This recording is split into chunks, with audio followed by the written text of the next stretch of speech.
요즘 부동산 대책을 둘러싼 논란이 뜨겁습니다. 집을 가진 사람들도 무주택자들도 모두 불만을 표출하고 있습니다.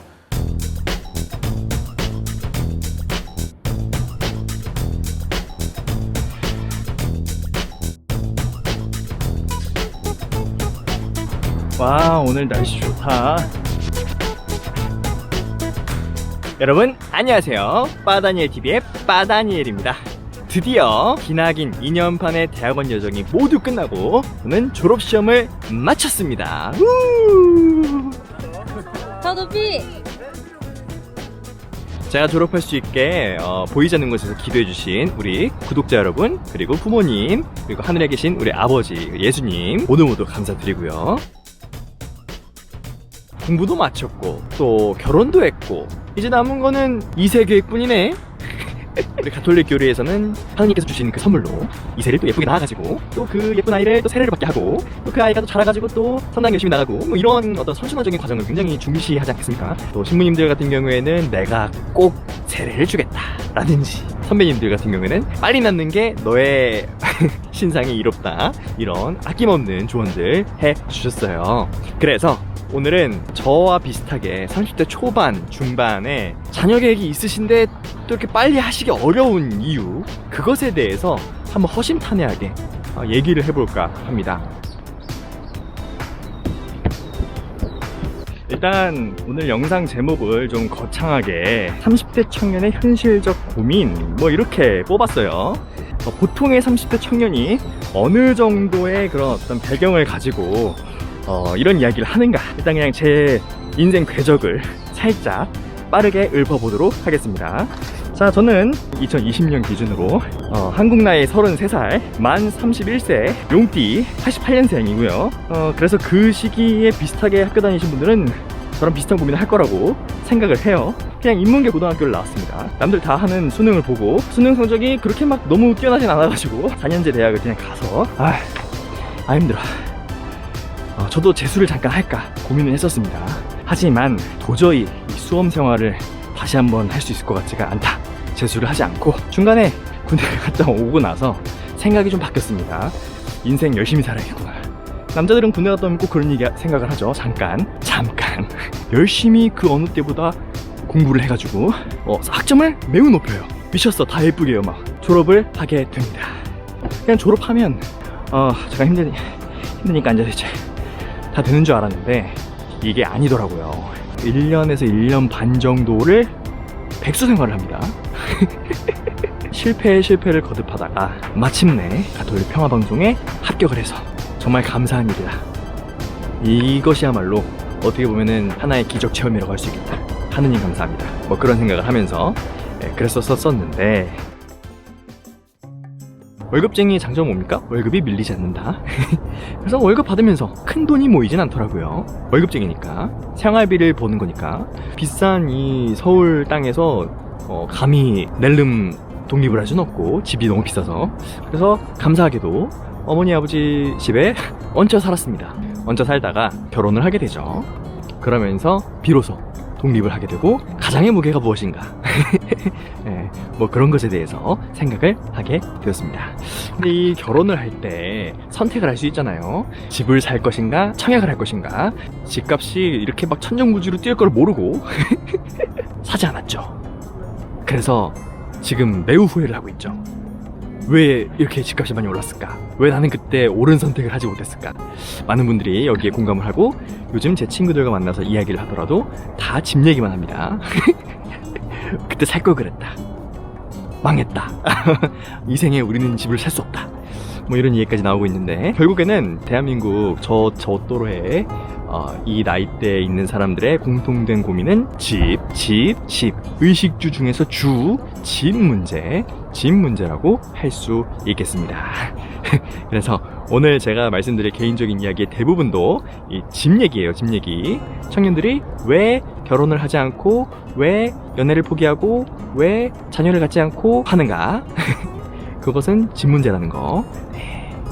또 가면서 얘기를 하죠. 저는 뭐 특정한 그런 어떤 정당의 지지자도 아니고요.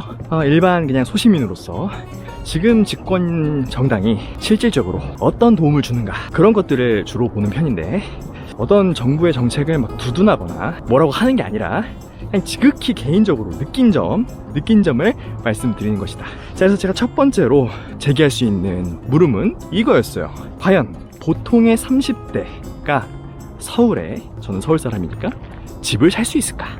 기회 측면과 자금적인 측면, 이 두 가지로 나눠서 생각을 해보겠습니다. 기회의 측면에서는 결혼하지 않은 30대, 청약의 기회가 거의 없다고 봐야 됩니다. 이 청약 가점제라는 것이 보통 무주택 기간, 자녀의 수, 가족, 부양가족의 수를 종합하고 있기 때문에 1인 가구의 경우 거의 불가능하다고 봐야죠. 그러므로 일단 탈락, 결혼을 앞두고 있거나 신혼부부인 사람들, 그런 사람들은 기회가 있다고 봐야죠. 왜냐면 신혼부부 특별 공급 청약 관련된 그런 수요가 있기 때문에. 근데 이것도 신혼부부라고 정해져 있는 그 기간이 있어요. 그 기간이 넘어간 그런 분들은 이제 기회가 박탈된다. 그래서 청약의 기회, 내 집 마련의 기회, 새집 아파트 청약하는 거는 기회가 있기는 있는데 제한적이다 라고 봐야 됩니다.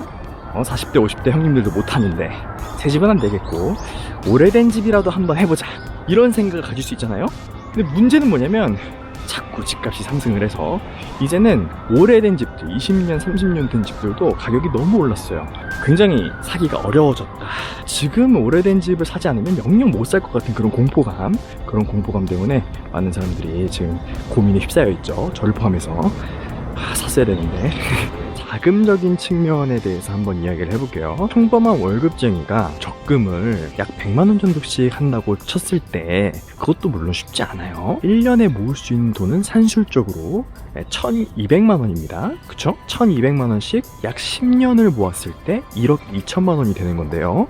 근데 지금 서울의 웬만한 곳의 집값은 오래된 아파트가 4억인 게 많이 없고 이제 5억 돼가고요. 좀 신축이면은 6억 이상에서 한 9억까지도 가는 걸로 되어 있어요. 자, 그런데 30대 초반 직장인이 10년 동안 저축을 해야 하기가 쉽지가 않고 결혼이나 차를 구매했다든지 그 돈을 또 썼을 거란 말이죠. 1억 2천을 모으기도 쉽지가 않아요.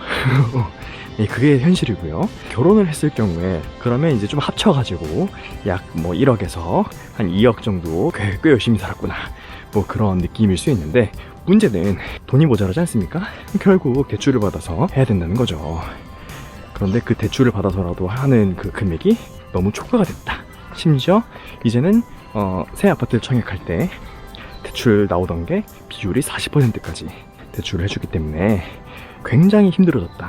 결국에는 부모님 찬스를 쓰거나 맞벌이니까 더블로 벌어갖고 열심히 모아가지고 하거나, 투잡을 뛰거나, 투자해서 100% 수익을 봐가지고 1억 2천만 원을 2억 4천으로 만드는 기적을 만들거나, 그게 현실적으로 여러모로 불가능하다는 거죠. 자금적인 측면이든 기회의 측면이든 보면 기회를 주긴 줘요. 기회가 아예 없는 건 아닌데 잡히지 않는 무언가를 쫓는, 그런 파랑새를 쫓는 동화 속 주인공이 된 것 같다, 그런 생각이 든다라는 거예요. 여기까지 말이 좀 길었죠? 제가 할 말이 많습니다. 집을 살 걸 그랬거든요. 못 샀어요. 그럼 두 번째 고민, 보통의 30대가 집 없이 과연 2세를 계획할 수 있을까? 일단 가톨릭 교리 그리고 천주교의 가르침은 자녀는 하느님이 주신 선물이다. 인공적인 피임에 대해서는 명백히 금지를 하고 있습니다. 그거는 생명의 섭리를 위반하는 것이다 라고. 오케이, 거기까지는 저도 오케이 하겠어요. 그런데 이 하느님이 주시는 그 선물이라는 측면에서, 근데 그 선물을 받을 준비가 과연 내가 되어 있냐, 이 측면을 간과하고 있다라는 것이죠. 이상적인 접근은 이런 겁니다. 어떻게든 내 집 마련에 성공을 했어요. 주거 문제가 불안이 해결이 됐어요. 정말 하느님께 감사한 일이죠. 자녀를 낳아서 성당에도 가고, 또 그 자녀가 세례도 받고, 또 자라가지고 다시 또 가정을 꾸리고, 또 집을 구해가지고, 이 선순환 과정이 있다는 거죠. 근데 문제는 이 선순환 과정의 어느 부분이 깨졌다는 겁니다. 현실적으로 생각해볼까요? 내 집 마련이 안 돼요. 힘들어요. 신혼부부 특별공급 정책에 보면은 신혼부부인데 다자녀, 자녀가 1명, 2명, 3명 많을수록 가점이라는 걸 주게 됩니다. 자녀가 요즘 저출산 시대니까 애국자다, 이런 측면인 건데, 또 맹점이 뭐냐면 자녀를 낳았는데 자녀가 많다고 해서 100% 되는 건 또 아니라는 거죠. 자녀가 도구도 아니고, 물론 하느님의 선물이지만 누구도 아니고 청약 받으려고 자녀를 그렇게 막 낳을 수는 없잖아요. 그렇죠? 그니까. 그리고 또 청약에 만약에 성공을 했어요. 그러면 또 아이들이 셋이고 막 둘이고 그러면 또 부양가족이 많으니까 들어갈 돈이 많아지지 않겠습니까? 그럼 또 비용적인 측면이 또 발생을 하는 겁니다. 이러지도 못하고 저러지도 못하고. 그래서 제 또래 나이에 있는 청년들이 집도 못 사고 결혼도 힘들고 자녀를 낳기도 애매하고 안 낳기도 애매하고 낳고는 싶은데 이러지도 못하고 저러지도 못하고 그러니까 심적 여유가 줄어들었고 미래에 대한 불안감이 굉장히 증폭된 상태다. 점점 우리 본당에도 보면 청년도 줄고 주일학교 학생들 계속 점진적으로 줄어드는 걸 볼 수 있어요. 결국 이렇게 되면 어떻게 될까요? 형님들, 이모님들, 뭐 할머니들, 할아버지들 돌아가시면 점점 신자 수는 줄어드는 거예요. 내 집 하나 갖고 싶다라는 게 마치 아주 큰 욕심 부리는 것처럼 되는 세상이 됐고 실제로도 손에 닿지 않는 수준이고 근데 이 상황에서 과연 천주교 신자로서 나보다 더 어려운 상황에 있는 이웃을 생각할 만한 그런 여유가 있는가? 그 누가 있는가? 그럼에도 불구하고 그 여유를 마련을 해야 하는 게 그리스도교 신자로서의 일인가? 아니면 그냥 이런 고민을 가지고 있는 것만으로도 충분히 신자로서 그것의 어떤 길에 가기 위한 과정이 있다고 봐야 될 것인가? 저는 이 측면이 굉장히 어렵고 또 현실적인 문제라고 생각합니다. 빠르게 변화하는 이런 현실적인 문제들이 있는데 그 상황에서는 현실적으로 생각하고 또 현실적으로 반응할 수밖에 없다는 거죠. 신자임에도 불구하고. 근데 그 방식들이 때로는 교황님이 가르치시는 어떤 그 권고나 복음적 말씀이나 가르침에 반하거나 위배되는 경우들이 왕왕 생긴다. 우리는 어떻게 행동해야 할 것인가? 그 측면 한 번쯤 생각해 봐야 할 것이라고 저는 생각을 합니다. 그리고 아마 주님께서도 이렇게 고민하는 모습을 하늘나라에서 지켜보시면서 아유 그래 애쓴다. 언제든지 오너라 성당 문이 열려있으니 나는 너를 맞아주겠다 하고 자애롭게 기다려주고 계시지 않을까. 저는 이런 생각 해봅니다. 그럼에도 불구하고 집을 샀어야 했어. 망했어. 별 내용도 없는 이야기고 그냥 의식의 흐름대로 혼자 막 투덜투덜 듣는 이야기였는데 끝까지 시청해주신 여러분 정말 감사드리고요. 여러모로 요즘 많이 어렵습니다. 코로나 때문에 일자리가 줄어들기도 하고 또 무기한 휴직 들어가신 분들도 계시고 성당 가자니 성당도 뭐 사회적 거리두기 한다고 막 몇 명 못 오고 난리도 아니에요. 이밖에 알아내지 못한 어려움들이 분명히 더 있을 텐데 모두 우리 코로나 이 시국 힘내셔서 이겨내시길 바랍니다. 그래도 계속해서 버티고 또 청하고 구하다 보면은 기적처럼 좋은 날 오겠죠.